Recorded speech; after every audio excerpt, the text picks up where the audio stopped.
Olá, o meu nome é Vitor Fernandes de Carvalho Ambrise e eu sou aluno do terceiro ano do ensino médio do Colégio Anglo Módulo, e esse é o meu trabalho de Geografia. Esse trabalho se trata de um petiá-cutiá que vai abordar o tema das teorias demográficas.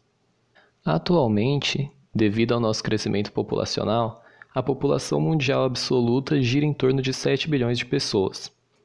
A preocupação com o ritmo de crescimento populacional não é algo recente e, para explicar a razão desse crescimento populacional e as suas consequências, surgiram as teorias demográficas.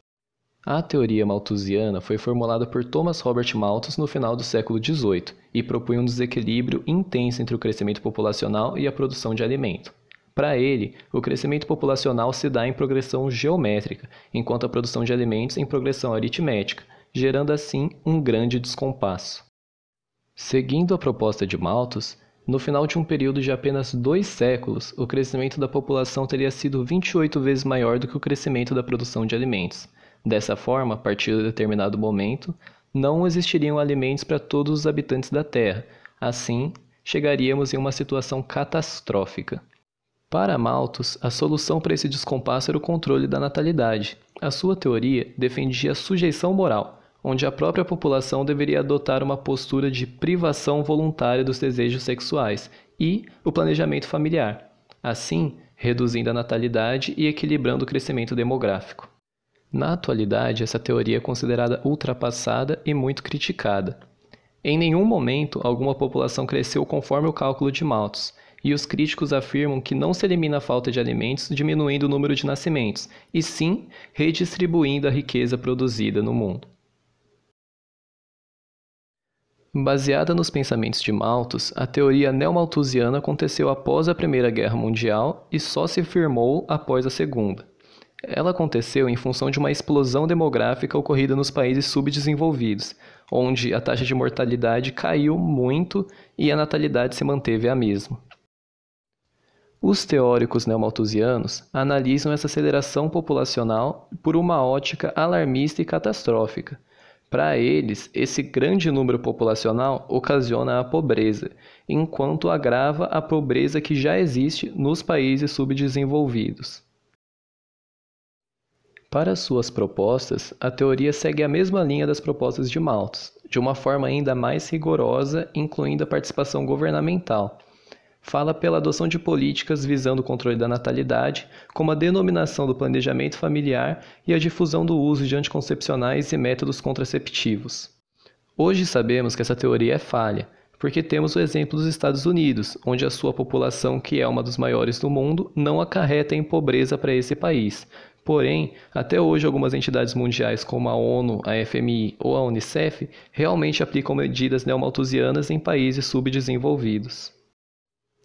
A ideia básica da teoria reformista nega a afirmação básica do princípio malthusiano, segundo o qual a superpopulação é a causa da pobreza.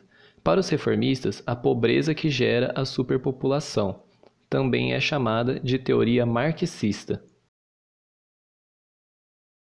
Essa teoria propõe a existência de uma situação transgeracional, onde a pobreza de uma parcela da população não permita que esses indivíduos ascendam socialmente e que, sem qualquer intervenção externa, isso também vai impedir que seus filhos e descendentes o façam, assim perpetuando a situação da pobreza.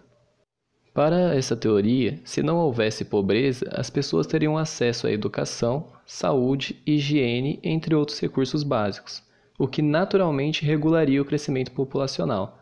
Portanto, é exatamente a falta dessas condições que acarreta o crescimento desenfreado da população. Para os reformistas, a origem da pobreza é a má divisão de renda na sociedade, ocasionada principalmente pela exploração que os países desenvolvidos submetem os subdesenvolvidos. Assim, a má distribuição da renda gera a pobreza, que por sua vez gera a superpopulação. Essa teoria defende que a solução para a desigualdade seria a formulação de políticas públicas que visem combater a pobreza. Só assim esse problema se resolveria, e resolvendo o problema da pobreza, se resolveria também o problema da superpopulação, ou seja, não haveria mais desequilíbrio entre uma e a outra. O ecomalthusianismo é uma teoria demográfica e também ambiental, que questiona o desequilíbrio entre o crescimento populacional e a disponibilidade dos recursos naturais, além da capacidade da natureza de resistir à crescente intervenção humana em função do aumento gradativo das populações. Para ela, o número crescente de pessoas na Terra demanda uma maior utilização de recursos naturais e, consequentemente, uma maior exploração dos elementos da natureza. Nesse caso, a tendência é que se chegue a um ponto em que haverá tantas pessoas no mundo que o meio ambiente não será capaz de suprir a necessidade de todos. A teoria também propõe que a maior população na Terra gera mais impactos ambientais, podendo prejudicar o clima, os solos e os recursos renováveis de modo geral. Até a sustentabilidade fica em xeque, uma vez que a sua definição trabalha com a ideia de garantir a natureza e recursos naturais para as gerações futuras.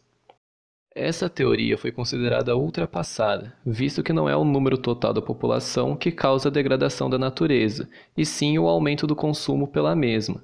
Por exemplo, os Estados Unidos, que tem 15% do consumo mundial, apesar de ter apenas 6% da população total. E esta foi a apresentação.